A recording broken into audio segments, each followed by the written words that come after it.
Allah. kò jẹ́ àrí bẹ́ẹ̀ lọ́mọ́ bó ti wá ṣẹlẹ̀ ń bẹ̀ ni káwádà sínú inú maktaba Insha Allah. kọ́lọ̀wọ́lá Nabi sallallahu alaihi wa sallam ọlọ́mọdé ọkà jẹ́ Àmín. bàbá Wazirul Markaz Adamallahu hayatahu. Maulana Al-Mudir Adamallahu hayatahu. mo àwọn èèyàn ti pè mí púpọ̀ torí because Ìlọrin ó yẹ ká ronú Ó yẹ kí a ronú.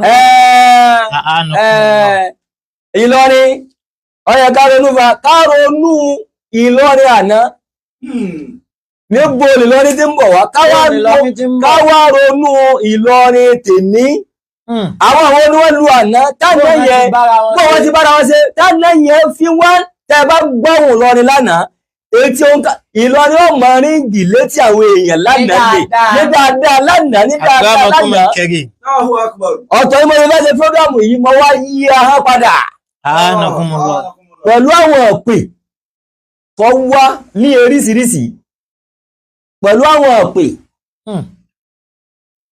nílùú Ìlọrin nílùú tó yẹ pé táà bá ní halali Ìlọrin dáhìrì Ìlọrin lè fi tẹ́lẹ̀ sọ̀rọ̀ yìí wà. Masha Allah. Tí ó rújú ní bàbá àtìyá ọ̀kanu ẹ̀kejì dàrẹ́ẹ̀tì ẹ̀jẹ́ Maulana Sheikhuna Alim Rahimahullahu ta'ala dàrẹ́ẹ̀tì blọọdù Sheikh Alimi làwà Rahmatullahi alayhi. dàrẹ́ẹ̀tì blọọdù Sheikh Alimi làwà àbí Khalifa Danielu ò sínú ọmọ Maulana Sheikh Alimi ni. Rahimahullahu ta'ala. Tá a bá wo ní ọba wa ọlọ́wọ́ bàbá wa émí àmọ́ ìmọ́rítàbà ṣéhù wọ́n lọ́wọ́ ọlọ́wọ́ má tún ìlú má bàbá lérí ọlọ́run. Àmín ya Allah. Báwọn tàná ṣe rí gbé débi tí wọ́n jábọ̀ dáadáa fúnra wọn bàbá wa tèmi náà ọlọ́run ò jẹ́ inú rábọ̀ dáadáa jẹ́. Àmín ya Allah. Ọlọ́run láti Nabi sallallahu alaihi wasallam. Akramakumul karim. Bàbá tí fi máa Adamallahu hayatahu. Adamallahu. Bàbá wa ẹwàmọ́ mẹ́lẹ́ bàbá wa Jánásì àwọn rábàdá ẹ̀nà lójú Májídì Amúzàtì Ufala. Iná lójú Májídì Amúzàtì Ufala. Àyàmí ní bọ́ọ̀bá délé ọba tó ń wo pálásì lọ́kànkan. Iná lójú Májídì Amúzàtì Ufala. Tó ń wo pálásì lọ́kànkan ilé kan ń bẹ tí a ti mọ̀ pé ẹ̀mí Ìlọrin tá bá ní àṣírí Ìlọrin ilé èmi àwa làṣírí Ìlọrin. Iná lójú Májídì Amúzàtì Ufala. Kí ni fáàrí tí Ìlọrin tẹ́ bá sọ pé kí ni Ìlọrin fi ń jẹ́ Ìlọrin ní ìkẹta mi ju pálásì ilé bàbá wa Sheikh Alimi lọ. Iná lójú Májídì Amúzàtì Ufala. Ayà mi ní àmọ́ káwò lórí àná káwò àwọn mọ́ ìyẹn nú àwọn àfà mọ́ ìyẹn nú àwọn olóṣèlú mọ́ ìyẹn nú àwọn ẹni Ọlọ́run tí wọ́n lo Ìlọrin lánàá mélòó ló ṣẹ́kù mọ́ lé ní. Iná lójú Májídì Amúzàtì Ufala. Àwọn olóṣèlú ńláńlá àwọn àgbò olóṣèlú Tó kéré Nàìjíríà. wọ́n wá ń kó òṣèlú tí wọ́n wá ń kó òṣèlú lọ́dọ̀ wáyà yìí àbí alẹ́ àmì àtàwọn àfáà ńláńlá tàná bí wọ́n ṣe pọ̀ tó mélòó ló ṣẹ́kù mọ́ lélẹ̀. Iná lójú Májídì Amúzàtì Ufala. Béèyàn bá gbọ́n tó sì nírònú ọ̀rọ̀ Ìlọrin padà ọ gbọ́dọ̀ máa pa á lẹ́kún. Pẹ̀lú bí sẹ́ lọ yìí. Pẹ̀lú bí sẹ́ lọ yìí o. Pèsè Pẹ̀lú bí sẹ́ lọ yìí o. bẹ́ẹ̀ lànà rí. Pẹ̀lú bí sẹ́ lọ yìí o. Gbogbo tí ń ṣẹlẹ̀ yìí ó dá mi lójú pé inú bàbá wa Yémi ò lè dùn. Iná lójú Gẹ́gẹ́ bí Májídì. ọba bá a bá ń dákọ̀ àfà ńlẹ̀ yìí àfà kò sáfà kankan Julie Alimi lọ. Iná lójú Àwọn ní ẹnìkan tó já sí wípé ọ̀dọ̀ wọn ni mímọ̀ ti pilẹ̀. A'anakumullah. bàbá ń dákọ̀ subhanallah bàbá ń dákọ̀ mímọ̀ Ìlọrin ìlú mímọ̀ ìdọ̀ọ̀dọ̀ wọn ni Ìlú Kùránì. bàbá wá sọ pé ọba tí wọ́n pé méjì àfà àgbà Àtọlọ́lá. ọlọ́lá àgbà àti àwọn pàdánù wọn Àmúsà ti hù fàlà. abájáàsì ní Sheikh Abdullahi Salati sí mẹ́kábàrà.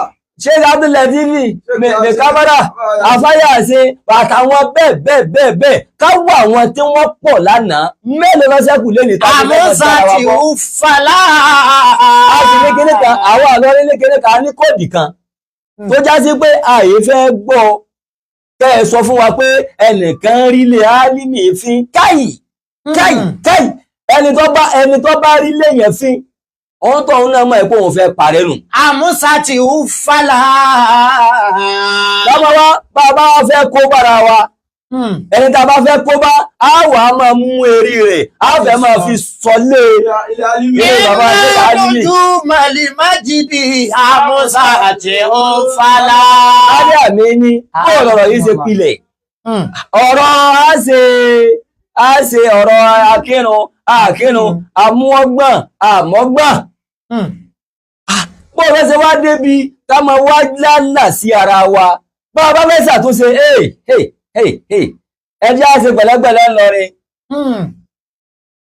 ẹjẹ́ á ṣe àárí òdodo fa A sì mọ òdodo. a sì mú òdodo fa a sì máa ń tẹ̀lé òdodo fa Láwa Ìlọrin. láwa Ìlọrin a máa ti ń ṣẹlẹ̀ ní wípé nígbà wo lọ̀rọ̀ ojú òní yìí tí bànújẹ́ rèé tí tán lára wa ọ̀rọ̀ wọn pààyàn ọmọ kan pààyàn kò pààyàn tí bànújẹ́ rèé tán lẹ́mí Ìlọrin tẹ́yìn tó wá ń délé yìí lẹ̀ tẹ́yìn wá sọ pé bàbá Wàsíù wọ́n bú bàbá wa émíà nípo sípo ó sì rí bẹ́ẹ̀. Àmúsà ti hù fàlà.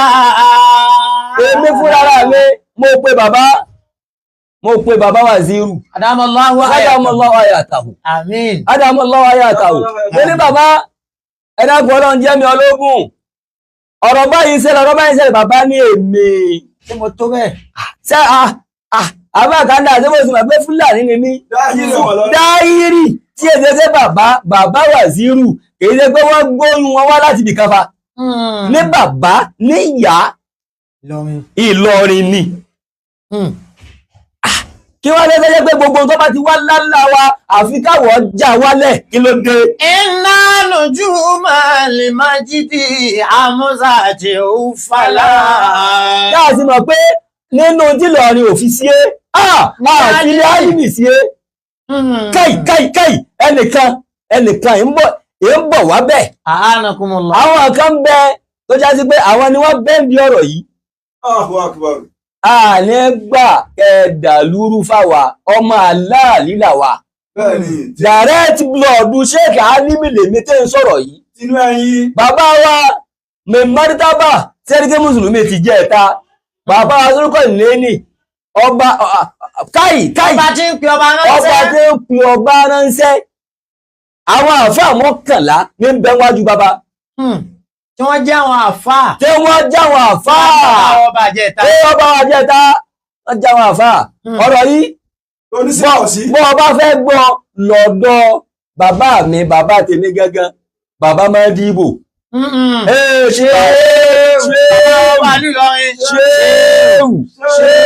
wọ́n láwọn bọ́ ọba fẹ́ máa tí ń sọ yìí lọ́dọ̀ bàbá máa ń dìbò sí lọ́dọ̀ bàbá mi mẹ́rítàbà sẹ́ríkẹ́ mùsùlùmí tí Ṣé bàbá wa ọba àjẹta? àfáà mọ́kànlá ní bẹ́wájú wa Wọ́n gbàgbọ́. tí wọ́n gbàgbọ́ bàbá tèmi jẹ́ kan bẹ̀ àfáà núwulé yáládífá ọ̀kan nínú àwọn mọ́kànlá yìí. tí bàbá yẹn fi ṣeré. Iná lójú màlì májìdì àmúsà ti hù fàlà. tí wá wá tèmi di méjì ṣé n táwọn ò rí direct blood làwà pẹ̀lú Sheikh Alimi Dáníyálì tó ọba wọlé tó ọba wọ pálásì wa ó rí ilé kan lápò ọ̀tún ilé méjì náà ló súnmọ́ pálásì kò sílé mìíràn ìtàn bẹ́ẹ̀ ọ̀rọ̀ bẹ́ẹ̀ àṣírí bẹ́ẹ̀ Allahu Akbar. ó rí ilé bàbá wa Ṣítà tá ń pè ní Fàgbà kò sílé míì tó súnmọ́ tó bá tún wá wo ilé apá àlàáfíà tó bá dájú kọ gábàs tó wo pálásì lọ́kẹ̀kan ó rí ilé kan lápá ọ̀tún ilé Mọ̀lánà Ṣéhù Ṣítánù wòlíì àgbà nì tá ń pè ní Fàgbà ilé bàbá ọba Ṣítánù tó bá wá wo apá àlàáfíà tó dájú kọ gábàsì ilé mi ò súnmọ́lé ọba ilé Khalifa Dáníyálù nù ilé tiwa nù.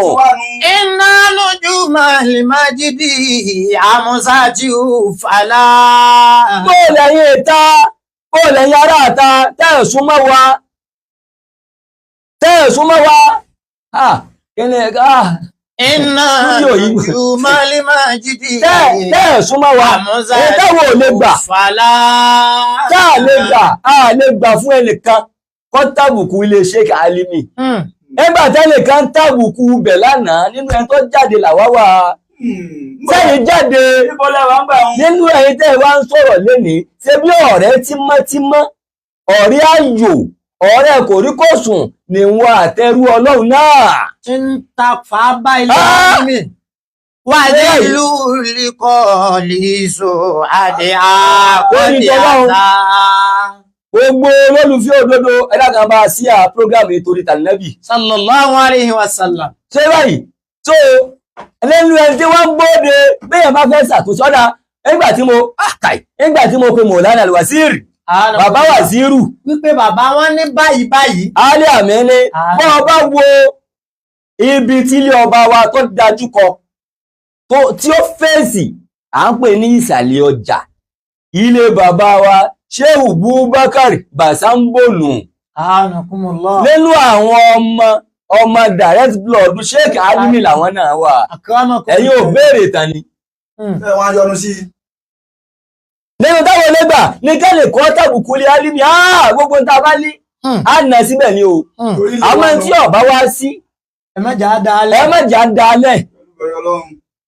Èmi pé bàbá Waziri ń tẹ́lẹ̀ àti bàbá fi sọ̀rọ̀ ó lé 1 hour 25 minutes.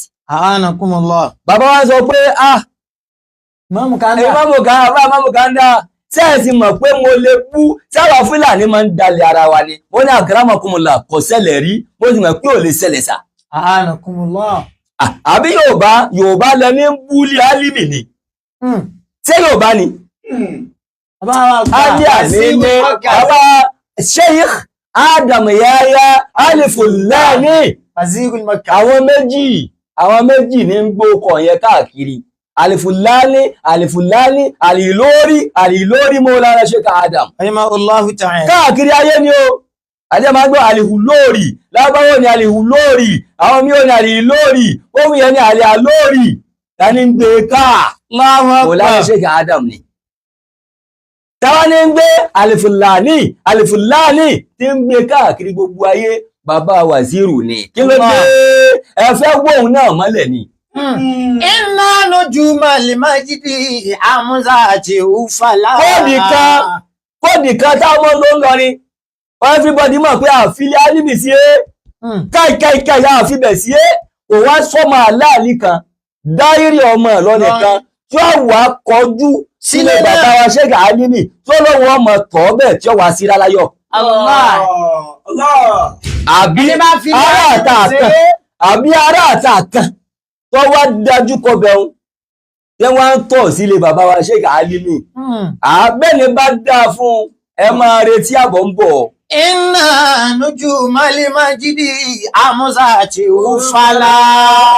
Bàbá wa Silmetas wọ́n ní àwọn òtó bẹ́ẹ̀ láti kọjú sílé náà. Láti bú kíni lérí kíni ọ̀rọ̀ ọmọ làwọn ń sọ àwọn fi mímọ̀ rinlẹ̀ ni. Àwọn fi mímọ̀ rinlẹ̀ ni wípé àwọn táwọn wà ní Haúsá Sheikh Kariballah Khadamallahu hayatahu àwọn ni àfáà Tafsiri ilé ọba ní Kano. Bàbá wa ọba Kano àwọn kírun lọ́jọ́ Sunday àfáà Tafsiri Sheikh Kariballah àwọn kírun lọ́jọ́ Monday kí wọ́n lọ fàjà.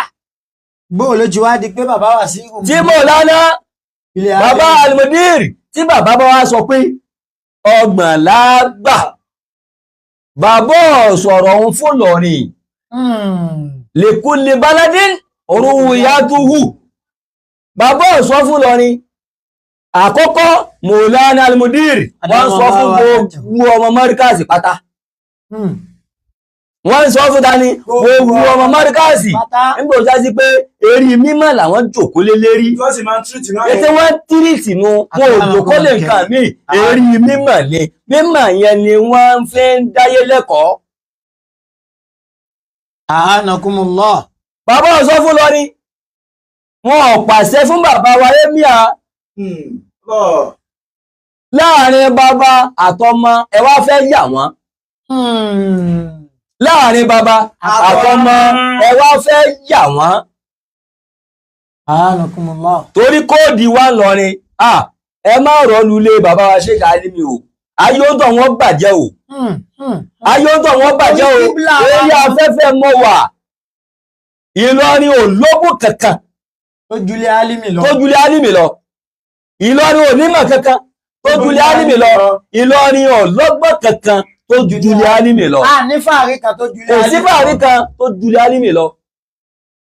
Ṣé bàbá wa Wazirul Markaz tí wọ́n mọ̀ bẹ́ẹ̀ lọ́jà pé Fúlàní làwọn náà tí Fúlàní èsì ìdalẹ̀ Fúlàní táwọn ni wọ́n wà kọjú sílé ìpá wọn àwọn fẹ́ búmọ̀ ìmọ̀rítàbà tí ò sí ẹ má fi kún ẹ má jà dálẹ̀. ọmọ kan tí wọ́n ń bẹ́m̀bí tó wà ọmọ kan tí ń bẹ́m̀bí tó wà ọmọ wa dá wàhálà lẹ̀ kalẹ̀ láti ibi tí wọ́n wà lọ́hùn ó fẹ́ dá wàhálà kalẹ̀ sílùú wa nílùú fọ̀kànbalẹ̀. Allahu akbar. Ìgbà wo la yanjú tí mo lára ṣe òtájì àdábí jò ní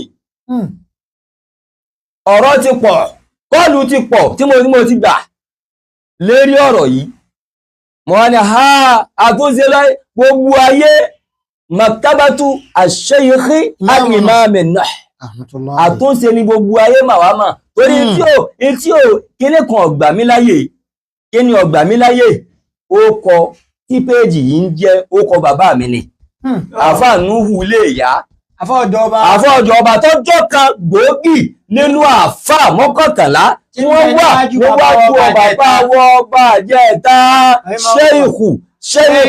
ṣéìkù rọ ìmọ̀ ọmọlúwàhù jẹ̀bẹ̀ Àmín ya Allah. ṣe táwò rí lọ́dọ̀ wa láàfin tábà ń dákọ̀ àfin àníyè táwò rí láàfin tẹ́yìn èrò obì kan tẹ́ ma wá rí ìrọ̀ ni ẹ̀yin fẹ́ dà nǹkan mí lẹ́ni. Ẹ fẹ́ dà lúrú nù. Ẹ tí bá dùn yín ni ẹ sọ bóde pé ẹni yìí ṣẹ̀ wá. Ẹ má dà nǹkan pọ̀. Ọ̀dà àlẹ́ àmì ni téèyàn bá ṣẹ̀ wá fẹ́ ọ̀dà bọ́ bá ṣẹ̀ wá rí bẹ́ẹ̀. Tó fẹ́ ṣàtúnṣe. Téèyàn fẹ́ ṣàtúnṣe sẹ́rí mídíà lèèyàn tí ń ṣàtúnṣe ìlú rẹ̀. Allah ṣé a máa ń gbé ọ̀rọ̀ ìlú rẹ̀ lérí mídíà. Táwọn bàbá tàná mọ́ ṣe nìyẹn. A'anakumullah. Àwa nírò mélòó la ṣẹ́kù mọ́ nínú àwọn ògo Ìlọrin. Bàbá Mùdírù nù. Adamallahu. Kọ́lá ń tẹ́lẹ̀ bàbá ogun kọ́ bá lálà wọ́n bá wa ṣàlékún àlàáfíà fún wọn. Àmín ya Allah. Nígbà bàbá ti dé Ìlọrin, nígbà tí ìṣẹ̀lẹ̀ ó ṣẹlẹ̀ níbo ló ti ṣe wọ́n ṣé Ìbàdàn ni sọ́yọ́ ni ṣé Sókótó ni ṣé bí Ìlọrin náà lè ṣẹlẹ̀ ti ṣẹlẹ̀ a sì ronú.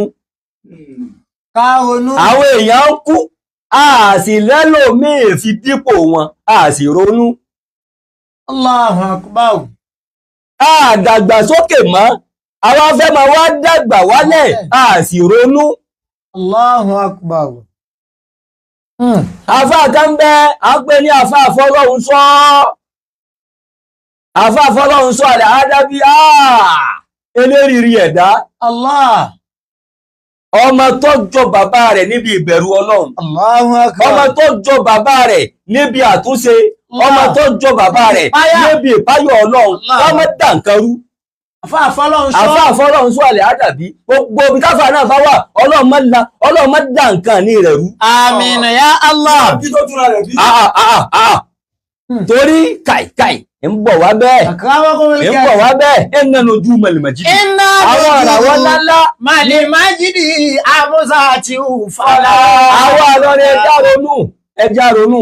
nígbà tá a bá tún wá gbé bàbá Wàsíù ṣubú tá a tó gbá wọn náà ṣubú tá a fi wọ́n tá a mẹ́rin wọn tá a fi sọlé Álímì tẹ́ẹ̀sì mọ̀ wípé gbogbo ẹni tó bá ferí sọlé Álímì àdánwò ọba bí èbá ti dé kọ́ máa retí ẹ̀ ń bọ̀. wàzílù lìkọ́lì ìṣò àdì àkọ́dì àzà. ṣé bàbá gbá wọn náà ṣubú sáà lẹ́lòmí rú Wàsíù méjì dà nínú Ìlọrin tá a wà yìí ẹ bá ń dákun ẹnìkan. Eru Wazir al-Markaz níbi wíńgì táwọn náà Maulana Sheikh Adam Yahya al-Fulani àtúni mẹ́sìláhù. ẹmúrú wọn wá tó lè gbárù wíńgì tí bàbá ń gbá. ẹ bá múrù Wàsíù bóde ìlú wa dáírì aláàlì ìlú sáàlẹ̀ mẹ́tẹ́ ń sọ̀rọ̀ yìí. Ìwọ tó bá ti lè ta ní sọ̀rọ̀ ìwà bẹ̀rẹ̀ pé mo bàbá tiẹ̀ ti wá. Dàrẹ́ẹ̀tì Ṣàlífà Dáníyàlù làwà nínú àwọn ọmọ Sheikh Álímì. Àfáà lè yá, àfáà Nóhù ní bàbá tèmi. Bàbá ń béèrè wípé ọ̀kan gbòógì nínú àwọn àfáà mọ́kànlá tí wọ́n wà níwájú bàbá wọn bá jẹ́ta. Tí ò sì bá wà fáwọn tayọ wọn. Bàbá yẹn, wọ́n wá júwe ilé bàbá wa Sheikh Álímì fún wa. Bó ti tó, bó ṣe tó, bó ti lágbára tó. Wípé ẹ̀ ń bẹ láyé, ẹ̀ sí láyé, àsọ́lẹ̀ tó ń sọ fún yín yìí, ẹ tó máa sọ bẹ́ẹ̀ fáwọn ọmọ yìí o. Tí bàbá wa sọ bẹ́ẹ̀ fáwa. Pé ẹ̀yin náà tún máa sọ fáwọn ọmọ yìí o. Gbogbo bí nǹkan bá ṣe wọlé kọ́ dàrú tó, ẹ má dájú ìjà kọ́lé Álímì o. Torílé náà, ẹ̀mí Ìlọrin ni. Allah. Ẹ̀mí Ìlọrin ni. Gbogbo nǹkan ti dáadáa, Ọlọ́run ló parí iṣẹ́ bẹ̀. Bọ́ọ̀bọ́ wá ní wọ́n bá bẹ́ sọ̀tá àbí ọfẹ́ mẹ́rí ẹnìkan ọfẹ́ fi sọ bẹ̀ ìwọ ni tí ó bá. Allah. Wallahi tallahi summa billahi allazi la ilaha illa huwa.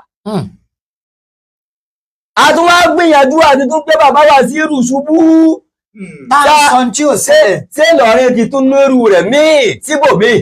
Wàzílù lìkọ́lì ìṣò àdì àkọ́dì àzà. Nujumul Majdi àwọn olóṣèlú àná láwọn mọ̀yán tí wọ́n kílẹ̀. Ayé ní Abdulkarim Hadisa. Allahu Akbar. Karim Hadisa dà. Muhammad al-Awwal. Lawalida. Ẹni tí wọ́n pa sọ́hun, wọ́n pa sáyé. Allahu Akbar. Olúṣọlá Sàràkí dà. Bàbá wa Olúṣọlá Sàràkí tí gbogbo ayé máa wá kọ́sẹ̀lú lọ́dọ̀ rẹ̀ dà. Allah. Àwọn ńláńlá ń lọ, à ń ṣòfò àwọn èèyàn, a sì fura pé à ń ṣòfò àwọn èèyàn, àwọn ẹ̀ta ààrẹ lómi replace ẹ̀. A sì ronú. Àwọn tó tún wá ṣẹ́kùkù wá látún wá fẹ́ máa wá gbé ṣubú sọ́dá àwọn ọmọ Ìlọrin. Àmúsà àti Ufala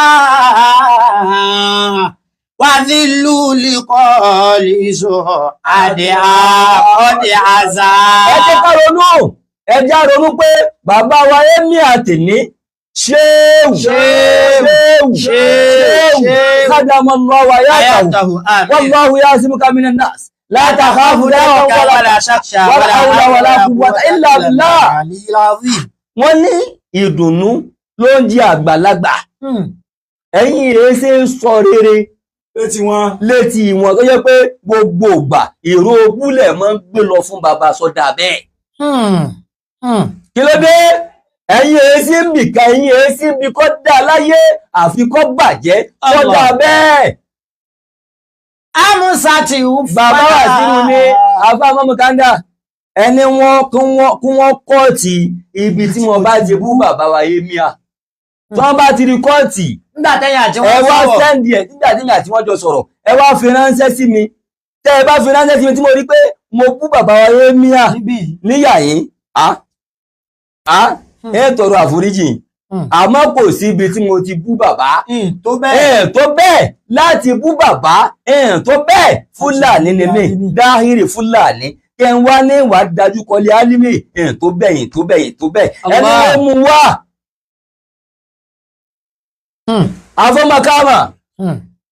afọ́ makama níbi makama alimakomatu albasiriyatu alimakomatu alhamsuna albasiriya afọ́ makama ni wàyá khasara man baga wa mata adda wa toga wa shabbani rana lewaga limati amin haumati mai wàyá khasara man baga wa mata adda wa toga wa shabbani rana lewaga limati amin haumati mai afọ́ makama ni wàyá khasara man baga wàyá khasara man baga ẹgbẹ́dẹ́gbẹ́ wàyá khasara man baga ẹgbẹ́dẹ́gbẹ́ kọ́mọ báta ní mọ̀ ní baga ẹni tí ń dá tẹ́ǹbẹ̀lẹ̀gún ọ̀tẹ̀ kalẹ̀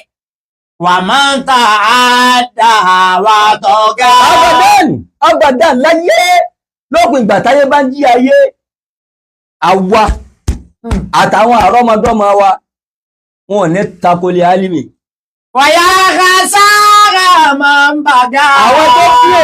àwọn tó bí èmi bá lé bàbá ṣẹ́gà alimi múlẹ̀ ni wọ́n wá sọ́ọ̀tà rẹ̀ fún wa pé báyé bá ń jáyé o ẹ má bá wọn dìtẹ́lẹ̀ alimi o ẹ̀yin náà wá sọ fáwọn ọmọ yín bẹ́ẹ̀ bóun bàbá wa sí rù bóun wọ́n ṣe dìbò bóun wọ́n ṣe mọ bú bàbá wa mi mẹ́rìtàbà abadan. wàyá khasara man baga. ẹ̀yin kan ẹ wá lọ lè lúgọ síbì kan ẹ wá fẹ́ dà lúrú má wa lérí dáírì fúlàní lèmi ẹ̀yin ẹ ṣe fúlàní Yorùbá lẹ́yìn. wàyá khasara man baga. ẹ wá fẹ́ dájú ọmọ bẹ́ẹ̀. ẹ fẹ́ gbé ẹ ń gbéròyìn ọmọ tí ò dá wípé ìwọ bàbá o ọmọ rẹ yìí ń wí sọ tí ò dá ń pa rẹ ọmọ òun láwàá sọ pé sọ tí ò dá nípa bàbá rẹ tínú bàbá náà wà dùn. wàyá khasara man baga. bàbá Yẹmí Àtẹ̀ní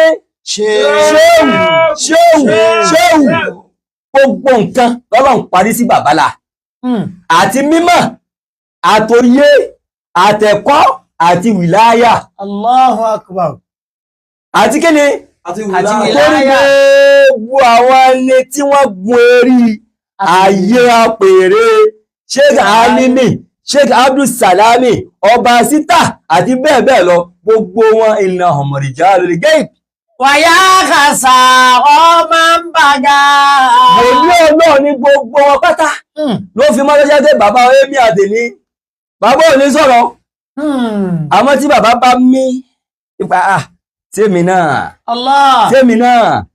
náà wàláhì ayé ń tọ̀ wọ́n sì bàjẹ́ bàbá ò ní sọ̀rọ̀ ta àmọ́ mímí wọn ọ̀rọ̀ ni eléyìí làwọn àfẹ́ àwọn wá ń jáde fún wípé bàbá wa ọmọ Mẹ́rìtàbà ìsẹ́ríkẹ́ mùsùlùmí ọlọ́run jẹ́ mi yín ogun ọlọ́run jẹ́ àrí yín pẹ́ bàbá Wàsíìrù gbogbo àwọn tí ń gbé bàjẹ́ bàbá náà wá bá yín irọ́ ni wọ́n ń pa bàbá bí wọ́n bá ṣe wá ṣàtúnṣe eri mídíà lèyàn ti ń parí ọ̀rọ̀ eri mídíà lèyàn ti ń ṣàtúnṣe ìlú rẹ̀ èyàn fẹ́ ṣàtúnṣe ìlú rẹ̀ eri mídíà wá ní eri mídíà lẹ́ ń gbé wá ṣé nǹkan ń dá sí ni àbí nǹkan bàjẹ́ sí.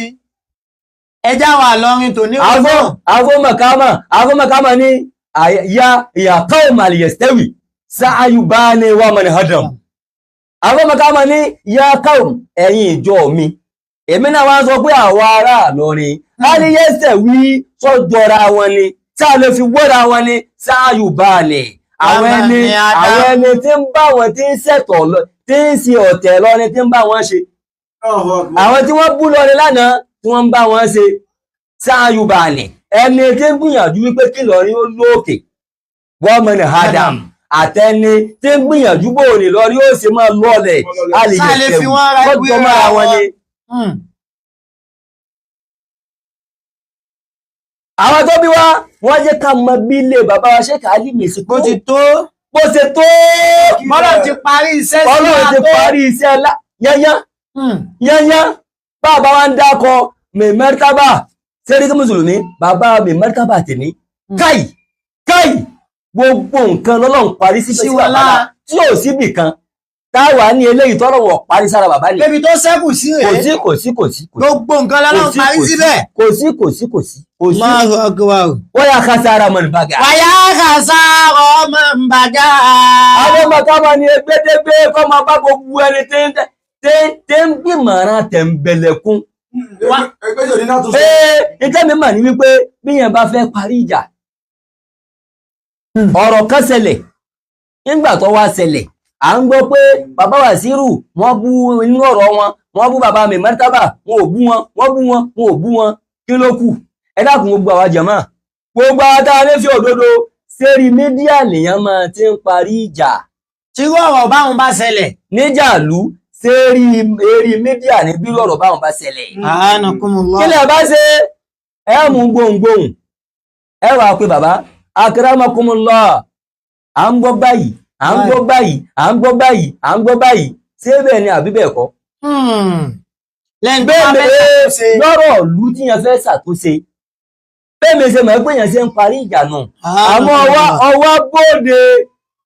ọwá bóde ọwá ń yákàyáká bàbá Wàsíìrù wàyà khasara man baga. bàbá Wàsíìrù tó ń yákàyáká yìí wọ́n lọ́mọ kéwú bíbá o bàbá ní kẹ́nìkan kan má fọ̀hùn ní o wọ́n lọ́mọ kéwú lọ́rin wọ́n lọ́mọ kéwú ní Kaduna wọ́n lọ́mọ kéwú Zaria wọ́n lọ́mọ kéwú Kano wọ́n lọ́mọ kéwú Bànà wọ́n lọ́mọ kéwú ní Òṣogbo bàbá ní kẹ́nìkan kan wọ́n mọ́ ìlú mi lè ìlú tèmi ò ní bàjẹ́ lọ́wọ́ mi báwọn ọmọ ìyá mi bá ń gbé bàjẹ́ mi bí ò ṣe dáa lọ́bá bàbá wa bí ò ṣe dáa mo fi sọ́wọ́ Ọlọ́run ká lọ bá rí bẹ́ẹ̀. Wàyà khasara man baga. Bẹ́ẹ̀ sì ni Mọ̀lánà Al-Mudir. Bàbá ọ̀jẹ́ tako ààlà bàbá mi Martaba Zerikin Ìlọrin. Torí kò sígbà tí bàbá yìí sọ fún ọmọ Mẹ́ríkàsì wípé jàjà àwa kọ̀ọ̀kan ẹ má bẹ́ẹ̀ nìkan kan jà o. Ẹ má bẹ́ẹ̀ nìkan kan jà o. Kọ́dà bẹ́ẹ̀ bá rí páwọn kan ń bú mi tára yín ọ̀bá gbà á ẹ fi wọ́n yọ Ọlọ́run yá nábì. Tí bàbá Mùdírù máa ń sọ. Sọ báyìí bí ẹ bá fẹ́ ṣàtúnṣe a wá gbé ọ̀rọ̀ a wá gbé wérí mídíà ọ̀rọ̀ tá a bá ti gbé wérí mídíà tó lè parí mà wá jẹ̀mọ́. Àwọn Ìlọrin òṣèrónú. Àwọn Ìlọrin àwọn ńláńlá wá lulẹ̀. Àtìgbà tí mo dáná ṣẹ́gi Ádámọ̀ ti lọ sáárẹ́ lòmíì fi dípò wọn. Sáárẹ́ lòmíì jà wọn. Láti ìgbà tí bàbá wa Lájí Àgbà tí wọ́n ti lọ sáárẹ́ lòmíì fi jàrọ wọn. Bàbá wà sí àgbáyé sáárẹ́ lòmíì fi jàrọ wọn. Àfáà mi Ṣéhù Yahya Al-Murtada bàbá Lágodi tí wọ́n ti lọ sáárẹ́ lòmíì fi jàrọ wọn. Bàbá Àgbárígìdómà sáárẹ́ lòmíì fi jàrọ wọn. Àwọn tó wá ṣẹ́kù. Bàbá Lágbàjì Ṣéhù Yusuf sáárẹ́ lòmíì fi jàrọ wọn. Bàbá Àgbárígìdómà. Ọ̀dà àfáà wa Ṣéhù Jamaluddin. Jamalul ilm. Jamalul irfan. Jamalut taqwa. Táàrẹ́ àti táàrẹ́ lòmíì fi jàrọ wọn. Àwọn èèyàn ńláńlá lọ láàrin wa. Táàrẹ́ lòmíì fi pàrọ wọn. Àwọn tó tún wá kùwá táwọn ẹ̀tún wá fẹ́ máa gbé wọn ṣubú. Allahu akbar. Wàyà khasara man. Wàyà khasara man baga. Àwọn ọmọ bá ní egbédégbé. Man baga. Wọ́n máa bá gbogbo àwọn tí wọ́n ń gbilẹ̀ ọ̀tẹ̀. Wa man ta'adda wa toga. Wa man ta'adda wa toga. Man ta'adda. Wàyà khasara ala man ta'adda fil aqwal. Ala man ta'adda fil akhlaq. على ما تعدى في الخصومة على ما تعدى على المناصعة. Allahu akbar. Egbédégbé ọmọ bẹ́ẹ̀ ni tó ń fi wà parọ́ fáyé pòun dá tí ó sì dá. Allah tó ṣe fi ń bẹ nìkan jẹ́. Wà máa ta'adda ẹni tó kọjá àlà ní sísọ tó kọjá àlà ní wíwí egbédégbé kọ́ máa bá. Wà tọ̀já.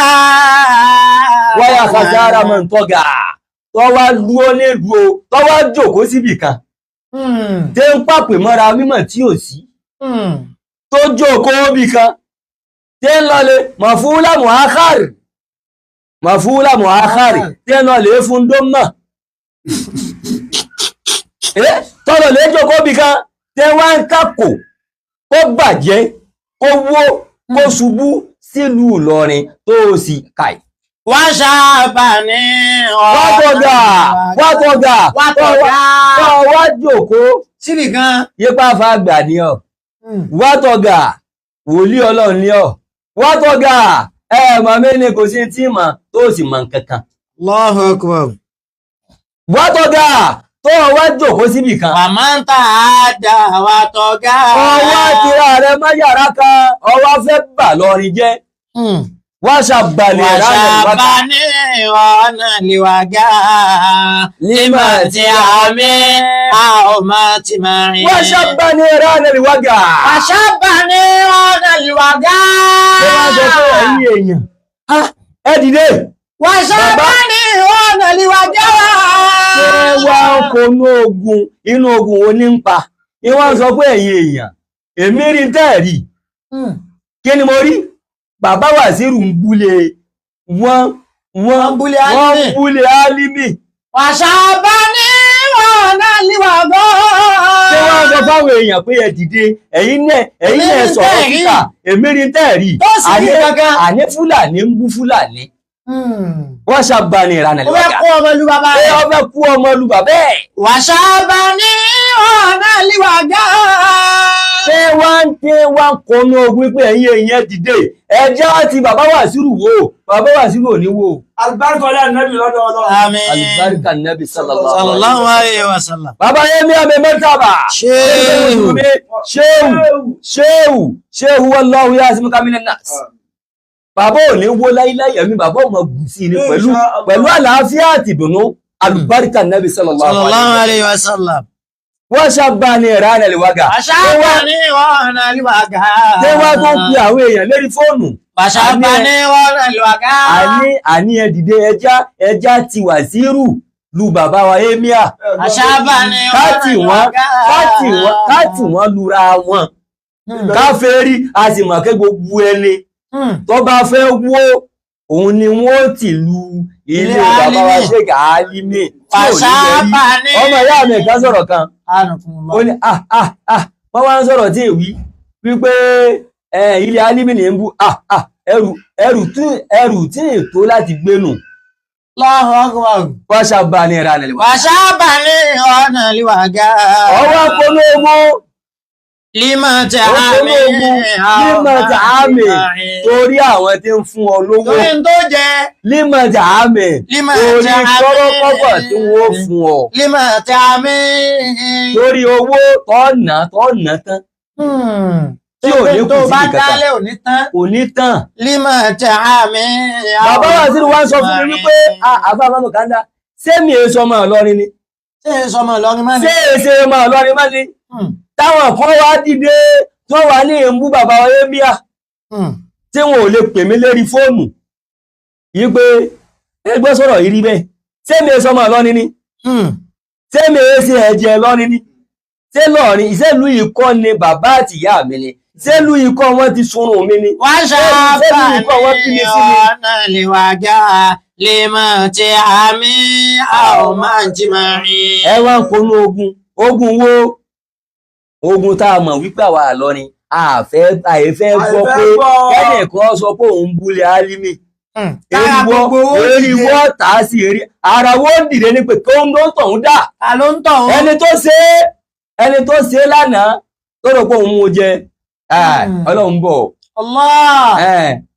ọmọ Ìlọrin tó ṣe lánàá tó rò pé òun mú jẹ Ọlọ́run bọ̀ ọmọ oko Ìlọrin tó ṣe lánàá tó rò pé òun mú jẹ Ọlọ́run bọ̀ ará àta tó ṣe lánàá tó rò pé òun mú jẹ Ọlọ́run bọ̀. Allahu Akbar. Torí bẹ́ẹ̀ gbogbo àwọn àgbàlagbà tí wọ́n tẹ́lú ilẹ̀ yìí Ọlọ́run bá wa kẹ́ gbogbo wọn pátá yẹnyẹn. Àmín. Yóò sí àyàfi kọ́lọ̀ wọlá Nabi sallallahu alayhi wa sallam. Ìlú Ìlọrin kọ́lọ̀ má jẹ́ ó bàjẹ́. Àmín. Ìlú Ìlọrin kọ́lọ̀ má jẹ́ ó dàrú. Àmín. Ìlú Ìlọrin kọ́lọ̀ má jẹ́ ó bàjẹ́. Àmín. Ìlú Ìlọrin kọ́lọ̀ má jẹ́ ó dàrú. Àmín. Ọ̀nà la haula wala quwwata illa billahil aliyyil gbogbo àwa sọmọgbè lẹ́yìn bàbá wa Emia Balógun Gàmbàrí Fúlàní Ajíkòbí Alánàmú gbogbo wọn gbà bàbá wa ìmámù àgbà gbogbo ayé yányán ṣéhù wallahu ya'simuka minan nas bàbá ìmámù Gàmbàrí bàbá Gánásì ìmámù Màlè bàbá Rabbana gbogbo wọn gbà àwọn àfáà tafsiri gbogbo wọn gbà Ọlọ́run má jẹ́ Ìlọrin ó dàrú o. Àmín. Ọlọ́run má jẹ́ Ìlọrin ó dàrú o. Àmín. Bí ó ṣe dàrú lérí àwọn bàbá àtàná bàbá wa tí wọ́n wà ń bẹ̀ lẹ́ni Ọlọ́run má jẹ́ ó dàrú mọ́ wọn lérí. Àmín. Ọlọ́run má jẹ́ ó tú mọ́ wọn lérí. Àmín. Àtàdàbí àti mọ̀rìkàsí àti sùmùrà gbogbo àgbárígìdòmọ̀ gbogbo wa pátá nǹkan kan náà ni wa. Kò sí yàtọ̀. Bí ó ṣe ní bàjẹ́ lọ́wọ́ tèmi tí ń kíbò sí rẹ̀ kíkọ́ mọ́ bàjẹ́. Tí mo jẹ́ mọ̀rìkàsí, tí mo jẹ́ kéle yìí. Mọ̀rìkàsí. Bẹ́ẹ̀ náà ni ìwọ tó jẹ́ àdàbí, ìwọ tó jẹ́ sùmùrà, ìwọ tó jẹ́ àgbárígìdòmọ̀, kò gbọ́dọ̀ bàjẹ́ lọ́wọ́ tiẹ̀ náà. Ẹ̀ǹkúnta hillan lahasal balad. Allah. Ẹ̀ǹkúnna hillan lahasal balad.